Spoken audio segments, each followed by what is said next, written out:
Clip number 117۔ اس clip میں آپ قرآن پاک کی سورہ آل عمران کی آیت نمبر 54 اور 55 کی تلاوت، ترجمہ اور تفسیر قرآن صراط الجنان سنیں گے۔ بسم اللہ الرحمن الرحیم۔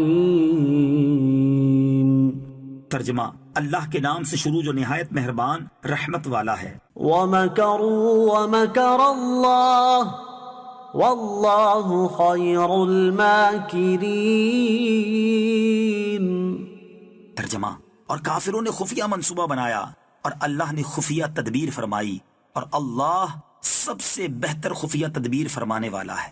وَمَكَرُوا، اور انہوں نے خفیہ منصوبہ بنایا، یعنی بنی اسرائیل کے یہودیوں نے حضرت عیسیٰ علیہ السلام کے ساتھ مکر کیا کہ دھوکے کے ساتھ آپ علیہ السلام کے قتل کا انتظام کیا اور اپنے ایک شخص کو اس کام پر مقرر کر دیا۔ اللہ تعالیٰ نے ان کے مکر کا یہ بدلہ دیا کہ حضرت عیسیٰ علیہ السلام کو آسمان پر اٹھا لیا اور حضرت عیسیٰ علیہ السلام کی شباہت اس شخص پر ڈال دی جو ان کے قتل کے لیے آمادہ ہوا تھا۔ چنانچہ یہودیوں نے اس کو اسی شبے پر قتل کر دیا۔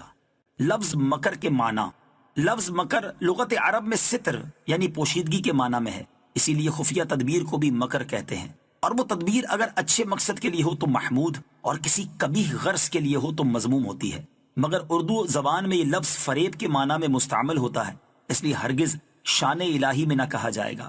اور اب چونکہ عربی میں بھی دھوکے کے معنی میں معروف ہو گیا ہے، اس لیے عربی میں بھی شان الہی میں اس کا اطلاق جائز نہیں۔ آیت میں جہاں کہیں مذکور ہوا ہے وہاں وہ خفیہ تدبیر کے معنی میں ہے۔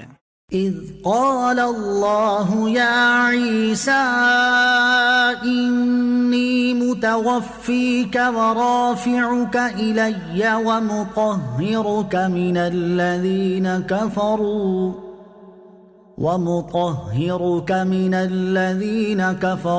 وجاعل الذین اتبعوک فوق الذین کفروا الی یوم القیامہ ثم الی مرجعکم فاحکم بینکم فیما کنتم فیہ تختلفون۔ ترجمہ: یاد کرو جب اللہ نے فرمایا اے عیسیٰ میں تمہیں پوری عمر تک پہنچاؤں گا اور تجھے اپنی طرف اٹھا لوں گا اور تجھے کافروں سے نجات عطا کروں گا اور تیری پیروی کرنے والوں کو قیامت تک تیرے منکروں پر غلبہ دوں گا، پھر تم سب میری طرف پلٹ کر آؤ گے تو جن باتوں میں تم جھگڑتے تھے ان باتوں کا میں تمہارے درمیان فیصلہ کر دوں گا۔ اذ قال اللہ یا عیسیٰ، جب اللہ نے فرمایا اے عیسیٰ۔ اس آیت مبارکہ میں حضرت عیسیٰ علیہ السلام کو 4 باتیں فرمائی گئیں۔ نمبر 1 توفا یعنی پوری عمر کو پہنچانا، نمبر 2 اپنی طرف اٹھا لینا، نمبر 3 کافروں سے نجات دینا، نمبر 4 حضرت عیسیٰ علیہ السلام کے پیروکاروں کو غلبہ دینا۔ اب ہم ان کو ذرا تفصیل سے بیان کرتے ہیں۔ پہلی بات توفا ہے۔ مرزائیوں نے آیت پاک کے ان الفاظ کو بنیاد بنا کر یہود و نصارہ کی پیروی میں حضرت عیسیٰ علیہ السلام کی وفات کا دعویٰ کیا، اور یہ سراسر غلط ہے، کیونکہ پہلی بات تو یہ ہے کہ توفا کا حقیقی معنی ہے پورا کرنا، جیسے قرآن پاک میں ہے وَإِبْرَاهِيمَ الَّذِي وَفَّى، اور ابراہیم جو پورے احکام بجا لایا، اور یہ موت کے معنی میں بھی استعمال ہوتا ہے، لیکن یہ اس کا مجازی معنی ہے، اور جب تک کوئی واضح قرینہ موجود نہ ہو اس وقت تک لفظ کا حقیقی معنی چھوڑ کر مجازی معنی مراد نہیں لیا جا سکتا، اور یہاں کوئی ایسا قرینہ موجود نہیں کہ توفا کا معنی موت کیا جائے، بلکہ اس کا حقیقی معنی مراد لینے پر واضح قرائن بھی موجود ہیں، اور وہ قرائن احادیث مبارکہ ہیں جن میں یہ بیان ہے کہ حضرت عیسیٰ علیہ السلام زندہ آسمان پر اٹھائے گئے اور قرب قیامت میں واپس تشریف لائیں گے، لہٰذا اس آیت سے حضرت عیسیٰ علیہ السلام کی وفات ثابت نہیں ہوتی۔ دوسرے نمبر پر بالفرض اگر توفا کا معنی وفات دینا ہی ہے تو اس سے یہ کہاں ثابت ہوا کہ حضرت عیسیٰ علیہ السلام وفات پا چکے ہیں؟ صرف یہ فرمایا کہ اے عیسیٰ میں تجھے وفات دوں گا، تو یہ بات تو ہم بھی مانتے ہیں کہ حضرت عیسیٰ علیہ السلام بھی وفات پائیں گے، یہ معنی نہیں ہے کہ ہم نے تجھے فوت کر دیا۔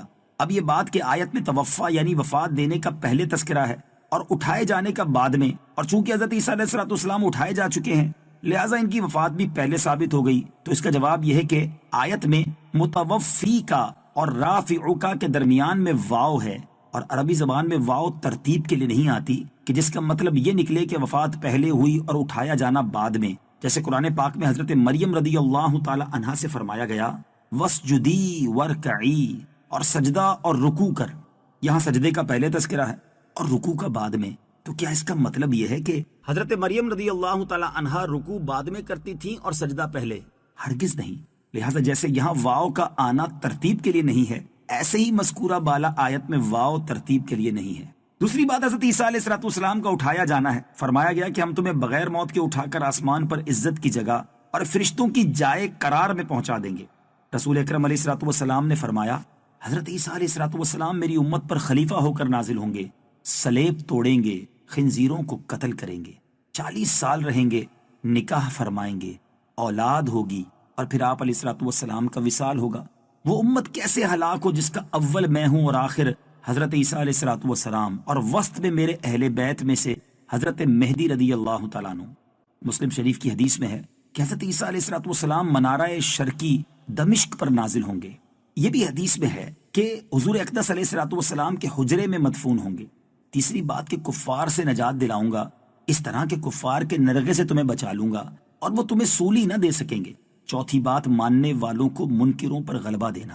حضرت عیسیٰ علیہ السلام کے ماننے والوں سے مراد ہے ان کو صحیح طور پر ماننے والے، اور صحیح ماننے والے یقیناً صرف مسلمان ہیں، کیونکہ یہودی تو ویسے ہی حضرت عیسیٰ علیہ السلام کے دشمن ہیں، اور عیسائی انہیں خدا مانتے ہیں۔ تو یہ ماننا تو بدترین قسم کا نہ ماننا ہے کہ حضرت عیسیٰ علیہ السلام فرمائیں کہ اللہ عز و جل کے سوا کسی کو معبود نہ مانو، اور یہ کہیں نہیں ہم تو آپ کو بھی معبود مانیں گے۔